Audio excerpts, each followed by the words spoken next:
everyone, Madison here with Health by Ratio, and in this video, we're going to talk about how to stop recurring knee pain and injuries from our hiking. Health by Ratio is an online group of licensed physical therapists, orthopedic movement specialists, and corrective exercise coaches that work together holistically with our clients to help them not only prevent and heal recurring pains and injuries, but bridge the gap back to whatever activities and or fitness passions that they love to do. In our program, we work with a ton of avid hikers and backpackers that love being outdoors, but often deal with challenges around their knees, whether it's things like patella tendonitis, aggravations to the ACL or the MCL, maybe the meniscus is wearing down, or just general knee tension and inflammation around their hikes. So one of the very first things that we do with everybody, whether they are a client of ours or whether we're just connecting with them on the free video assessments that we offer, is we assess the individual's walking gait. And we want to see how and why their body is doing what it's doing.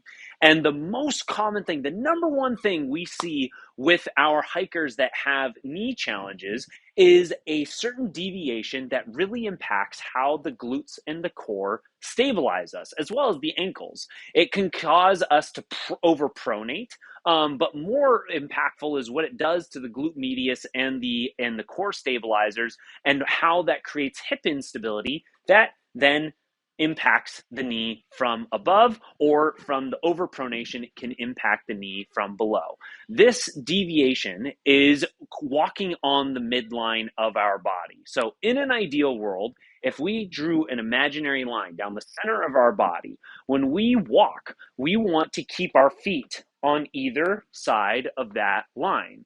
Not far, just an inch or two apart, but we want to be able to avoid touching midline. And when someone has knee pain on either one or both sides, one of the most common things that they're doing is their heel might be touching the midline, or their whole foot might be touching the midline. It's like they're walking on a tightrope, or one foot is walking on a tightrope while the other foot is landing in alignment with the hip. Well, why does that matter? Because when my foot touches the midline, it puts my glute medius, the outside butt muscle that's really important for hip stability, it puts that in a really bad position for it to engage functionally. And that's connected to my core stabilizers. So when these two things don't fire very well, the thing that often happens with our hips is we will have a tendency when we plant that foot to drop the opposite hip. Well, when I'm dropping that hip, and I'm over exaggerating this, but if I drop that hip even a half inch to an inch each step, I end up putting torque on my knee from above as I'm transitioning to my next step. The other thing that's often that can often coincide with that hip drop is I might throw my hips off to the side, which puts even more torque on that knee. I might also be throwing this other hip forward more because I'm not getting good glute activation off my driving leg. I'm going to overcompensate by throwing this hip forward, and I might be over recruiting this hip flexor, my TFL, my adductor. Often I might associate some hip soreness around this, all very common deviations. But the biggest thing that we're talking about here, obviously, is the impacts to the knee. The other thing that happens is the glute medius and the core complex from the hip complex are stabilizing our ankles. And when those don't activate very well, it's common for us to pronate as we're overpronate as we're striding through. So why does that matter for the knee? Well, if I pronate, my knee automatically tracks inside. That's called knee valgus. The knee really hates knee valgus.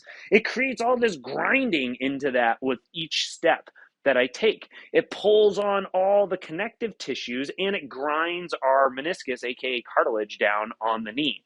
So if we're hiking uphill, downhill, flat ground, it doesn't matter.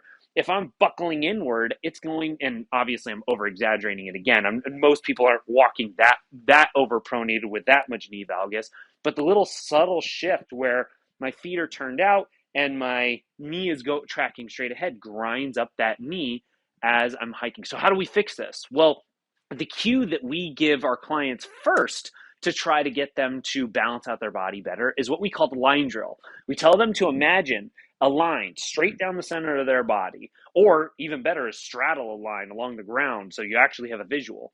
And you get your feet about an inch or two on either side of that line, and don't let your feet touch that line as you're hiking or as you're walking. Keep them on either side. Now, obviously, on our hiking trails, we don't always have like the perfect flat ground. Things are going to be unstable. Some steps aren't going to be perfect.